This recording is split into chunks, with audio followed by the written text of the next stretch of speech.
هاي جولي أكم جرتو نجا كيسني أنا بوليتين كيسن نجا كودي قالت واقع يجرا جولي سعودي كيسة جرتني جولا جولي سعودي كيسة جمرة سعودي كيسة جرتني بلاج ما جرا أوفي قالوا جون بليتش كم فيديوس أوفي كيسني أركا كيسنين وانش ما في داجرتو Ogaa ofiin harka keessanii waan cimaa fidaa jirtu waan ta'eef of eeggadha jechuudha. Waan hin jechuu barbaadu maal jettanii halkaniidhaan waan halkaniidhaan mudatee isinitti himuu barbaade jechuudha. Isinitti qooduun barbaade halkaniidhaan waan nutti uumamee maal isinitti fakkaata. Kamisaa fi jimaata jechuun baay'ee sararatanyaadhaaf gaafa ulfaatu jechuudha. Shaqaalaadhaaf baay'ee ulfaata.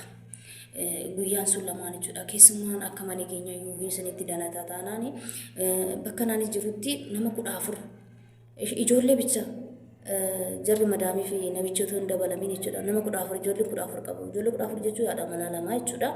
Ishiin tokko 7 ishiin tokko 10 14 taanee galla jechuudha. Nu malee jechuudha. Kanaafi maaltu uumame isinitti fakkaate halkaniidha jechuudha. Ijoolleen isaanii hin dhufu.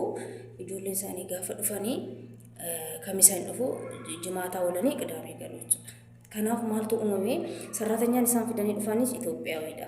Akka jirantu hunduma Itoophiyaawii qaba jechuudha. Wal argina gaafa wal arginu 7 taanee 8 taanee danuu taanee wal argina jechuudha. Firri iddoo adda argati inni dhufa keessumaa inni dhufa waan ta'eef jechuudha. Kanaafi maal sitti fakkaata? Intalli kun iddoo dhuftee dhalattuu Arsiiti. Arsiidha itti garuu badaan hin gaafannee dhalattuu Arsiiti. Dhalittiin erga dhuftee ji'a tokko torbee sadiidha. Torbee sadii mana biraa hojjettee mana biraa gaafa hojjettu achi baasanii biiroo geessanii ishiin intalli madaamii dhaqxee fuutee jechuudha. Achi dhaqxee ishiin fidde. Gaafa ishiin fiddee ijoollee lama malee hin qabdu. Ijoollee lama waggaa lama. Lakkuudha waggaa lama malee nama biraa hin qabdu jechuudha. Isaaf ishiidha. Abzanyaadhaaf nyaata jarreessaa fayyadamu bakkeerra fayyadamu. Mana keessa kun ta'e bakkeerra nyaata fayyadamu waan ta'eef ijoolleedhaaf biyaansi guyyaatti gizee 7-8 uffata yoo geddaru baate hin geddaramne jechuudha. Kanaaf intalittiin kun immoo maal gooti isinitti fakkaate iddootti torbee sadii hojjettetti bilbila binnee asitti torbee dhuftee torbee lamatti bilbila bittee fi jechuudha. Achiin halkaniidhaa maaltu uumame isinitti fakkaata? Nuti qodaatti nyaatame dhiqaa irra. Ishiin teessee bilbila jechuun guutinaan hojjettee turte shabakaa namni tokko ishiidhaaf akka hin gunne mana kanatti gaafa dhuftu jettee nutti himte. Ani bakka nuti amma qabnee silkii qabnee teenyu ishiin garaan ishiin tinaa jedheen guuteef jechuudha. Shabakaa nan beeka tinaa isaa nan beeka waan ta'eef baazordii jaraa nan beeka waan ta'eef baazordii guuteef jechuudha. Bakka teessee bakka hudduu ishee achi ka'uu didee jechuudha. Si'a lama ijoollee ergite sadii ergite hannan fidi ijoolleedha uffata geeddarii bakkee irra taa'aa jiru jarri jechuudha. Achiin macarashaatti bakkee bayii dhaqi ijoollee bira bakkee yoo ta'e taa'ii bakka ati hojiin qabdu waan ta'eef ijoolleettiidha waan ta'eef nuti qodaa keenya dhidhiqnee maal jennee sirreeffannee intinaa innaa waan ta'eef dhaqiitii bakkee ijoollee bira taa'ii jenneen. Sadaffaan gurbicha inni sadaffaa dhufee himee kottu sin jetteetti uffata fidii kottu ijoolleedhaaf qayyarii sin jetteetti. Baay'ee jennaan maal nu jette ishiin achi taa'aa jirti miti ofiishiitii faayiduu jette ishiin bakkee taa'aa jirti miti ofiishiitii faayiduu jette dhugaa waaqa jiraata ammayyuu as taa'aa jiru.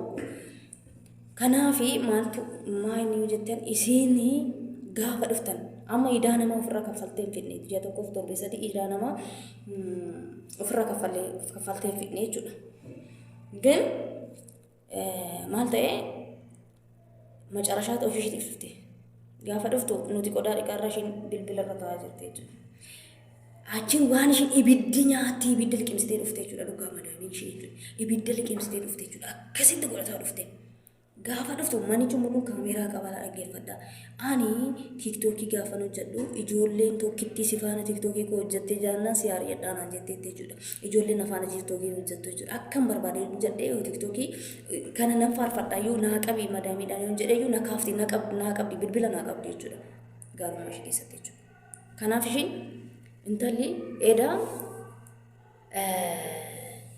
bilbila dhuftee harkaa fuutee jechuudha. Rukuchuudhaaf dhuftee sila. Akkuma kanatti akka dhufteetti jechuudha nuti garagallee jechuudha gara isaaniitti gaafa garagallu maskootiirraa ilaalaa jirannaa isheen dhuftu jechuudha. Harka ishee akkas isa gootee isa dhiftee bilbila isheerraa fudhattee jechuudha. Wallaahi jette. Guddaaf sanyuu ati Itoophiyaadhaan si buusaa jette. Yoon tikkeetti jette. Aluma sana abbaa manaadhaaf bilbiltee tikkeettii kutii Itoophiyaatti ergina jetteen bakka. biroodha silaa fiddee birootti deebisii jennee jettee ija nutti babaasee nu liqimsuudhaaf kaatee jechuudha. Itoophiyaatti hin deebisa jettee. Mucaa akkasiin jedhaa jettee jennaan mucaan boochee maraattee jechuudha edaatii bu'uu isaatii torba jalqabee isaan maraatte bu'aarte jechuudha. Kanaaf ijoollee lamaan qabaa jettee ijoollee lamaan qabaa abbaa manaan qabaa jetteetti maaliif ishee silkiin jibbinee qulqullina ijoolleedhaaf jibbite. Gaafa dhufnu calluma jenne amma ijoollee lama achi jiru laala dhaggeeffadha abbaa manaan achi jira ijoollee lama achi jirti ishiin garuu Maammadoo Saawudiyaa ta'u Maammadoo Dubaay ta'u beeku isa faana maraataa jirti jechuudha hojii dhiifte jechuudha viidiyoodhaan teessee isa kashakti teessee haasa'a hojii hojjettanii fixxanii taayisanii haasa'uun maaltu sin dhorkeedha maaltu sin dhorke waan isin dhorku jira hin jiru ko hojii keenya fixnee teenyee haasa'u waan dhorku hin jiru kanaaf intalli deemaa jirti waan ta'eef ijoollee of eeggadha madaamiin Saawudii jechuun seexana qulqulluudha gaariinis jira gaarii malees jira kanaafuu of eeggadha adara of eeggadha sin jechuudhaan barbaada isa kaan immoo akkaawuntiin koo na jalaa rukutameera Oromoo ishee ara Oromoo fooloo godha inni Oromoon maal taatanii fooloo dhuma naa godha ishee akkaawuntiin baay'ee guddoo akkaawuntiin har'as boorus achuma jira waan tokko vaayiraalii naa ba'an jiru jechuudha fooloo naa godha ishee isinan jaalladha garuu ijoollee adaraa keessan ijoolleen mana madaamii jirta hundi keessaniyyuu sirriitti of eeggannoo guddaa godhaa waaqayyo isinaa eegu jechuudha. Dhugaa dubbachuudha fi akka obboleettiin keenya jettutti keessattuu ijoolleen haarawaa dhuftan kun sirriitti of eeggannoo cimaa godhaa. Isin silkii qofaa hordoftan malee waan isaa hordofaa hin jirtan. Maal akka keessa jirtan hordofaa hin jirtan. Isaan garuu isin hordofaa jiru. Isin garuu hin beektan. Isin akkuma waan taa'uu dhuftaniitti ilaaltanii jechuudha. Obboleettii keenya kun waan ishee irraa hin barattu jedhee tan viidiyoo kana isinii fide. Sirriitti of eeggadhaa ijoolleen jechuudha. Silkiitti rarra'inaa sa'aatii hojiidha. Sa'aatiin hojii keessanii hojiidha. Madaamin akkasii yaamtu taana fiigichaan dhaqaa. Maaliif hojjechuuf baate waan ta'eef ati taa'uu baate moo hojjechuuf baate keessattuu ijoolluma haarawaa dhuftu kan nama rakkachaa jiru kan siqaayii baay'ee keessa jiru jechuudha. Kun amma tikeettii morteetii micayyoo kana biyya galchu malee hin barbaadu. Sirumaa biirootti yoo ishee hin deebisu biyya ishee galchaa jechaa jirti jettee micayyoo loltee jechuudha. Ishiin bakka arga kutatteen booda immoo hin galchiti jechuudha. Akka ishiin cannaqamtu akka dhufte sanitti akka deebituuf barbaadde jechuudha. Kanaaf adaraa keessan of eeggannoo godhaa. Gizoo mana namaa keessa hojjettanii bilbila hin baay'isinaa yeroo isin hin jennu hin saramtan.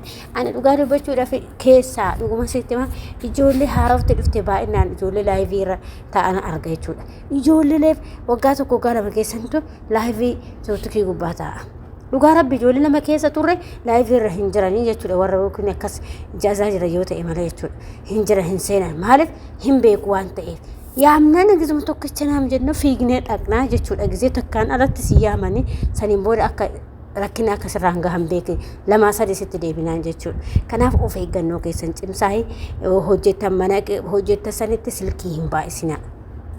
Amma micayyoon kun silkii gizee meeqa yaamanii ishii daa'ima bira taa'e jedhanii maalidha isin wanni ati maali dhufte isaan ajaju immoo isaan si ajajanii dhufte isaanitti buluudhaan dhufne waan ta'e gadi qabadhaa mataa hojjetadhaa isiniin jedhe hordoftoota kiyya viidiyoo kanarra waan barattu jedheetii isinii fide hanga dhumaatti dhaggeeffadhaa dhugaa rabbi si fayyada viidiyoon kun jechuudha. Innaa akkasiin jedhe hordoftoota kiyya kanaaf of eeggannoo godhaa ijoolleen haarawaa dhuftan adaraa keessan adaraa isinitti haa ta'u ijoolleen keessattuu haarawaa dhuftanii jechuudha. Waaqayyo isinaa eegu. Dhugaa rabbi ijoollee keenya baay'ee cinqamaa jirti biyya ormaa keessatti. Tokko ufamaadhaa fi ofuma isaaniitiif cinqanii jechuudha. Silkii irra teechanii laayivii irra teechanii yoo madaamisi yaamti tuffachaa ifachaa nu akkatti as geenye nutu beeka waan ta'eef isin bashannanaa dhugaa rabbi.